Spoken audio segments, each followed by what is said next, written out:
without upsetting humanitarian or human rights principles. So that's the approach we adopt.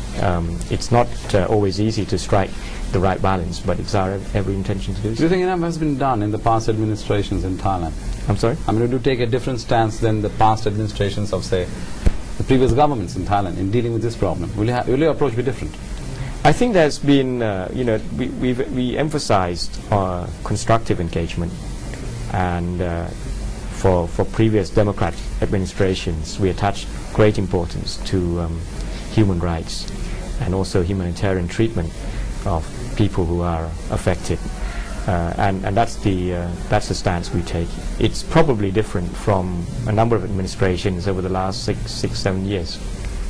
Yeah, that brings me actually to the #1 Rohingya issue, which is the human rights issue. You issued your statements, I think, as of yesterday, as the press reported, that you said there's no intention of the military to deal in human manner. It's certainly not policy, and the people, particularly the armed forces, will look into the matter, check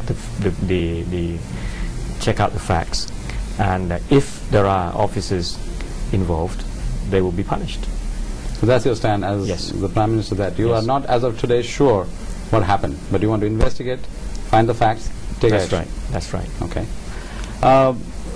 Final question is on your message. You have been meeting and the press and you've been seem to be engaging the foreign and the media as well as to reach out the message to foreign investors. Now, what exactly is your message? Because this is going to go all over the world.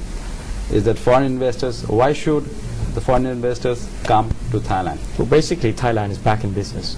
Okay.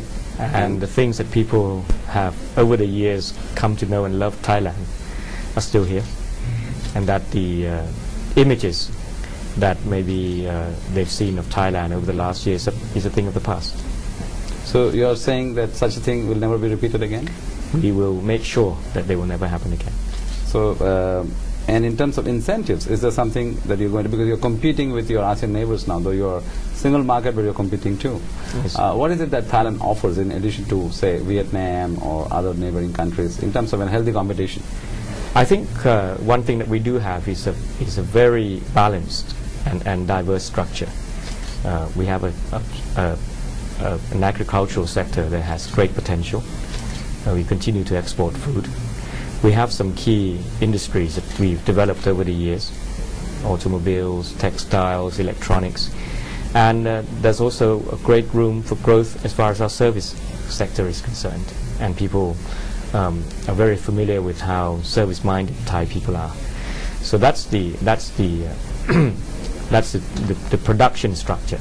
As far as our markets are concerned, we're also very well diversified, and I think that puts us in a very strong position to cope with the volatility of the global economic environment. Not to mention also that areas such as alternative fuel and alternative energy will provide plenty of opportunities for Thailand also. And you're talking about services, and especially in the area of financial services. There's a lot of, if you look at the European Union, they feel Thailand is not at all giving them a level playing field. ASEAN is not giving them a level playing field. Do you agree with that? Because in manufacturing, yes. We went through difficulties in 1997, and one of the things that we've achieved is that when the financial crisis hit the States and some European countries, our financial system was relatively healthy. Obviously, we need to consolidate on that, but we have an eye on further liberalization, and we'll do so. Okay, and our final question would be, how has life changed you? I mean, life has changed for you upon becoming Prime Minister. Not that much, I've always been a workaholic, I guess. Okay. So whether it's in the opposition or in the government, I enjoy the work I do, and I enjoy meeting up. Do you have less time for your family, for your private, time, or how has that changed? I do, but my children have also grown up, and they perhaps need less time, or maybe want less time with me. So, Prime Minister, with that note, thank you so much for doing this, and wish you all the best.